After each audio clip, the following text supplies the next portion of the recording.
Sosok pria cengar-cengir saat antar jenazah Bintang, santri yang tewas dianiaya, perannya janggal, Ponpes bak tutup-tutupi. Sosok pria yang cengar-cengir saat antar jenazah Bintang jadi sorotan hingga membuat netizen geram. Dalam video beredar, pria berbaju koko abu-abu yang juga mengenakan peci warna-warni itu tampak berdiri di dekat jasad Bintang.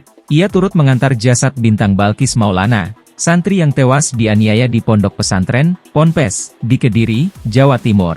Pria itu terekam mengatupkan dua tangan seperti sedang menyampaikan permohonan maaf kepada keluarga Bintang, lantaran anaknya kembali dalam kondisi tak bernyawa. Namun, yang semakin jadi sorotan, adalah sikap pria tersebut yang dinilai tak sopan karena cengar-cengir saat keluarga Bintang dalam kondisi berduka. Usut punya usut, pria tersebut adalah Gus Fatihun Nada, pengasuh pondok pesantren Al-Hanifiyah Kediri. Kepada polisi, pihak Ponpes mengaku Gus Fatihun Nada sebagai pengasuh. Namun, keluarga korban justru mengungkap faktanya berbeda. Katanya sih pas polisi nanya kalau dia pengurus bukan kiainya, sedangkan Bude datang Bude bilang kalau dia kiainya. Jadi di sini udah banyak kecurigaan, pihak pondok juga menutup-nutupi, katanya. Gus Fatihun Nada mengaku tidak tahu Bintang tewas karena dianiaya di Ponpes Kediri. Tidak tahu karena laporan yang saya terima itu sakit, terpeleset, jatuhlah. Terus dalam keadaan kemudian meninggal, saya cuma dapat kabar awal itu yaitu dikabari ketika sudah meninggal, kata Gus Fatihun Nada. Sementara Ibu Bintang, Suyanti menekankan bahwa anaknya bukan tewas karena terjatuh. Ia mengaku amat kecewa dengan sikap pengasuh Ponpes Al-Hanifiyah.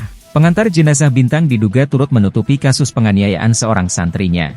Terkait hal tersebut, Polres Kediri Kota akan melakukan pemeriksaan kepada pengasuh pesantren Al-Hanifiyah di Kecamatan Mojo, Kabupaten Kediri, Jawa Timur. Kepala Kepolisian Resor, Polres Kediri Kota Ajun Komisaris Besar Polisi, AKBP, Bramastio Priaji mengatakan, pemeriksaan itu akan dilakukan dalam waktu dekat karena saat ini pengasuhnya masih berada di Banyuwangi. Selain pengasuh, pihaknya juga akan memeriksa seluruh anggota rombongan pesantren yang turut mengantarkan jenazah ke rumah duka di Banyuwangi pada Jumat, 25 Februari 2024. Pemeriksaan itu, menurut Kapolres, untuk memfokuskan pendalaman penyidikan terhadap 4 orang tersangka yang ada. Sejauh ini, masih kata mantan Koordinator Staf Pribadi Pimpinan, Koorsprimim, Jawa Timur itu, total sudah ada 9 orang saksi yang telah dimintai keterangannya. Sementara ada 9 saksi, pungkasnya.